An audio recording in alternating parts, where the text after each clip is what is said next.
நெல்லையில் ஆணவ கொலை செய்யப்பட்ட கவின் உடல் பலத்த போலீஸ் பாதுகாப்புடன் தகனம் செய்யப்பட்ட நிலையில் கவினின் பெற்றோருக்கு போலீஸ் பாதுகாப்பு வழங்கப்படும் என மாநில SC/ST ஆணைய தலைவர் தமிழ்வாணன் தெரிவித்துள்ளார். இது பற்றிய மேலும் விவரங்களை எமது செய்தியாளர் ராமசுந்தரம் வழங்க கேட்கலாம். வணக்கம் ராமசுந்தரம், தற்போது மாநில SC/ST ஆணைய தலைவர் தெரிவித்திருக்கக்கூடிய விஷயங்கள் என்ன? முழு விவரங்களை பதிவு பண்ணுங்க. நெல்லையில படுகொலை செய்யப்பட்ட IT ஊழியர் கவின் உடல் இன்றைய தினம் அவரது உறவினரிடம் ஒப்படைக்கப்பட்டது. 5 நாள் போராட்டத்திற்கு பிறகு கவினுடைய பெற்றோர், கவினுடைய தந்தை சந்திரசேகர் இந்த உடலை பெற்று தூத்துக்குடி மாவட்டம் ஆறுமுகங்குளம் சொந்த ஊருக்கு கொண்டு சென்று அங்கு இறுதிச் சடங்குகள், அதாவது அவர்களது முறைப்படியான இறுதிச் சடங்குகள் எல்லாம் மேற்கொள்ளப்பட்டது. இந்த இறுதி நிகழ்வுகளில் நாம் தமிழர் கட்சியை சேர்ந்த சீமான், அதே போல அமைச்சர்கள் KN நேரு, அனிதா ராதாகிருஷ்ணன், கீதா ஜீவன், நாடாளுமன்ற உறுப்பினர் கனிமொழி உள்ளிட்டோர் பங்கேற்றார்கள். தொடர்ந்து அவரது உடல் ஊர்வலமாக எடுத்து செல்லப்பட்டு அவர் ஊர் அருகே உள்ள அந்த இடுகாட்டில் உடல் தகனமானது செய்யப்பட்டது. தொடர்ந்து மாநில ஆதிதிராவிட மற்றும் பழங்குடி ஆணையரும் நேரடியாக இந்த வழக்கு தொடர்பான விசாரணையை மேற்கொண்டது. நெல்லை வருகை தந்து இந்த சம்பவமிடம், அதே போல விசாரணை நடத்திய காவல்துறை அதிகாரிகளிடமும் எடுக்கப்பட வேண்டிய நடவடிக்கைகள் குறித்து ஆலோசனை மேற்கொண்டார்கள். தொடர்ந்து கவின் சொந்த ஊரான ஆறுமுகமங்கலம் சென்று அவரது பெற்றோருக்கு ஆறுதல் தெரிவித்ததோடு அவர்களுக்கு தேவையான அந்த உதவிகளை செய்வதற்கும் அரசுக்கு பரிந்துரை செய்திருக்கிறார்கள். முதற்கட்டமாக அந்த வன்கொடுமை தடுப்பு சட்டத்தின் கீழே வழக்கு பதிவு செய்யப்பட்ட நிலையில வன்கொடுமை தீர்வு நிதியான ரூபாய் 6 லட்சத்தை முதற்கட்ட நிதியாகவும் அவர்களுக்கு காசோலையாகவும் அவர்களிடம் வழங்கினார்கள். தொடர்ந்து அவர்களது கோரிக்கைகள் குறித்து தொடர்ந்து கேட்டறிந்திருக்கிறார்கள். அவர்களுக்கு செய்ய வேண்டிய உதவிகள் என்ன என்பது குறித்தும் கேட்டறிந்திருக்கிறார்கள். அதே போல வன்கொடுமை தடுப்பு சட்டத்தின் கீழ் வழக்கு பதிவு செய்யப்பட்டால் அவர்களுக்கு தங்குவதற்கான அந்த வீடு, அதே போல விவசாயம் செய்வதற்கான அந்த இடம் உள்ளிட்டவைகள் வழங்குவதற்கும் அரசுக்கு பரிந்துரை செய்திருக்கிறார்கள். மேலும் இந்த வழக்குல காவல்துறையினர் சம்பந்தப்பட்டிருப்பதாக கூறி அவர்களுக்கு பாதுகாப்பு வழங்க வேண்டும் என கோரிக்கையும் அவர்கள் தரப்புல குடும்பத்தினர் தரப்புல வைக்கப்பட்ட நிலையில உரிய போலீஸ் பாதுகாப்பு அவர்களுக்கு வழங்கப்படும் எனவும் மாநில ஆதிதிராவிடர் மற்றும் ஆதிதிராவிட பழங்குடியின ஆணையத்துடைய தலைவர் தமிழ்வாணன் நேரடியாக அவர்களுக்கு உறுதியளித்திருக்கிறார். மாவட்ட காவல்துறை மூலம் அவர்களுக்கு தேவையான பாதுகாப்பை வழங்குவதற்கான அந்த நடவடிக்கையும் மேற்கொள்ளப்படும் என அவர்கள் தெரிவித்திருக்கிறார்கள்.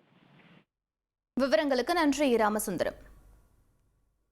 தொடர்ந்து மாநில SC/ST ஆணைய தலைவர் தமிழ்வாணன் செய்தியாளர்களை சந்தித்தார். அந்த காட்சிகளை பார்க்கலாம். பையன் இழந்திருக்காங்க. அதுவும் IT முடிச்ச நல்ல பையன். அவங்க சொல்றதுலேருந்து ரொம்ப அவங்க சொல்ற பேச்சை கேட்காத, எல்லாத்தையும் கேட்டு நடக்கக்கூடிய பையன். ஏன் அவங்களுக்கு என்ன ஆறுதல் சொல்ல முடியும்? அதனால ஆறுதல் சொல்ல முடியல. நமக்கும் கண்ணில் தண்ணி வருது, அவ்வளோதான். சட்டப்படி எல்லாம் நடக்கும், நடவடிக்கை எடுக்கப்படும். Okay sir. 1. 2வது, அரசாங்கம் 12 லட்சம் ரூபாய் அவங்களுக்கு சட்டப்படி கொடுக்கணும். அதில் முதல் தவணையாக 6 லட்சம் ரூபாய் கொடுத்துருக்காங்க. அந்த செக்கை அவங்கள்ட்ட கொடுக்கணும். Okay sir. இந்த விசாரணை எந்த கோணத்தில் அதை பற்றி கேட்டாங்களா? அவங்க கோரிக்கை வச்சிருக்காங்க விசாரணை பற்றி? பெருசாக ஒன்றும் கோரிக்கை இல்லை. நேர்மையாக எல்லாம் நடக்கணும்னு விரும்புகிறாங்க. குற்றம் செஞ்சவங்க தண்டிக்கப்படணும்னு விரும்புகிறாங்க. அவ்வளோதான். அவங்களுக்கு என்னென்ன அரசாங்கத்தில் சலுகைகள் வேணுமோ அதெல்லாம் அங்கே வாங்கி கொடுப்போம்னு சொல்லியிருக்கோம்.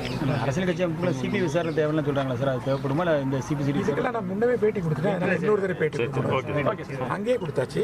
ஆமாம், அது அரசியலாக்க வேணாம். அதனால் அரசியலாக்க வேணாம் சார். கூடிய வரையில் விசாரணை எவ்வளோ நாளைக்குள்ள முடிச்சு? எவ்வளோ சீக்கிரம் முடியுமோ அவ்வளோ சீக்கிரம் முடியும்.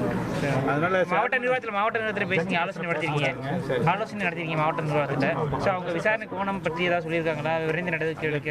இல்லை, அவங்க விரைவில் நடவடிக்கை எடுப்பாங்க.